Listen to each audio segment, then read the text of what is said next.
Welcome back. Tia's searching. I was finding these. She's looking for our aprons because it's really the last time I'm going to get to wear it. So, remember when we made these with Youper shirts? On our third or fourth episode? Yeah, gosh, good memories. Okay, oh, we're getting to it. Nathan is putting the steak on the grill. Yep. What do we have those bad boys seasoned with, and what kind of steak are we So cooking this up? is a beef tenderloin. Okay, Yep, and I cut it kind of thin just for time for sure. on air.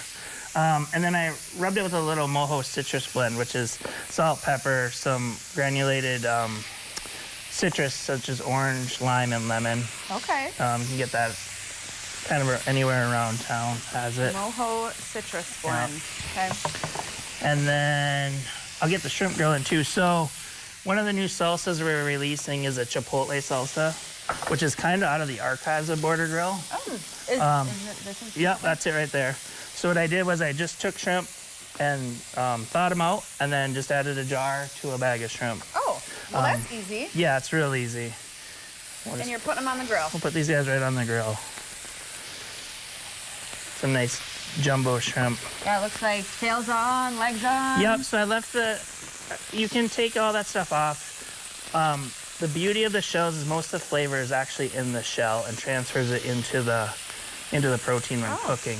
That's kind of the same theory when you're cooking a steak. Generally, you want to leave the bone or a pork chop or something like that. You leave the bone in. That's where a lot of that flavor comes out of. So.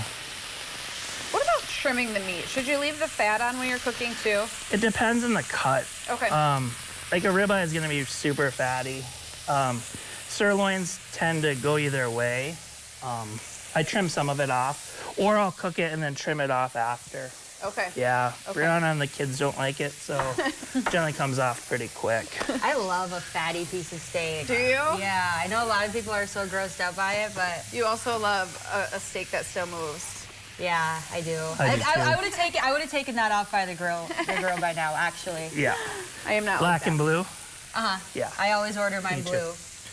I ordered lamb that way. Used to freak out people. So what kind of temperature are we talking about here? If somebody doesn't have like this setup at home, what Yeah. would you recommend?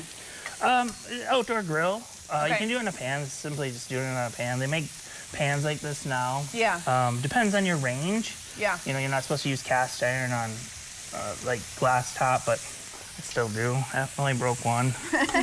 So like medium rare, what I'm looking for is if it starts to come up, the moisture comes through, that's about the time to flip it. Oh, okay. Yep. Okay. And generally, if it's medium rare, you flip it and just let it rest a little bit, but you can see it starting to come up. Yeah. If you wanted it rare, I'd flip it now to you Okay. on that one.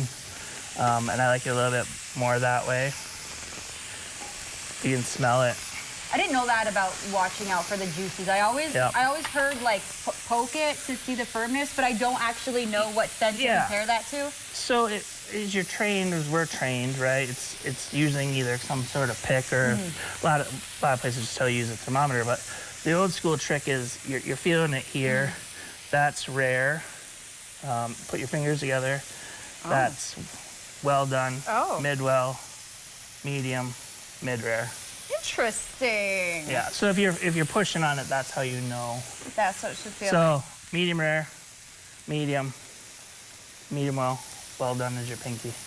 Well, Thank you there's for that something hack. I never knew. Yep.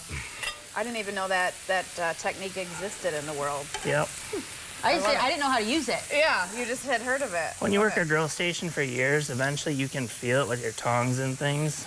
It's pretty like when you're keyed in on it.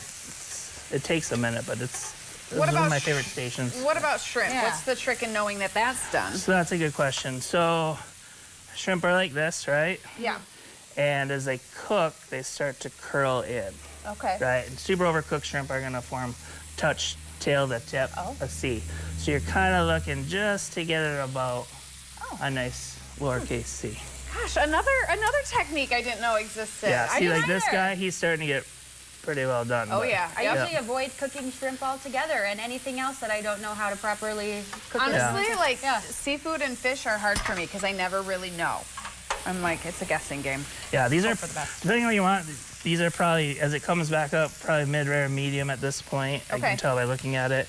These guys are getting pretty close. So Okay, well, let's take a break. Is this a good place to take a break? It's a great place to take a Okay, break. let's take a break and we'll pull these off and get moving to the next step. We'll be right All right. back.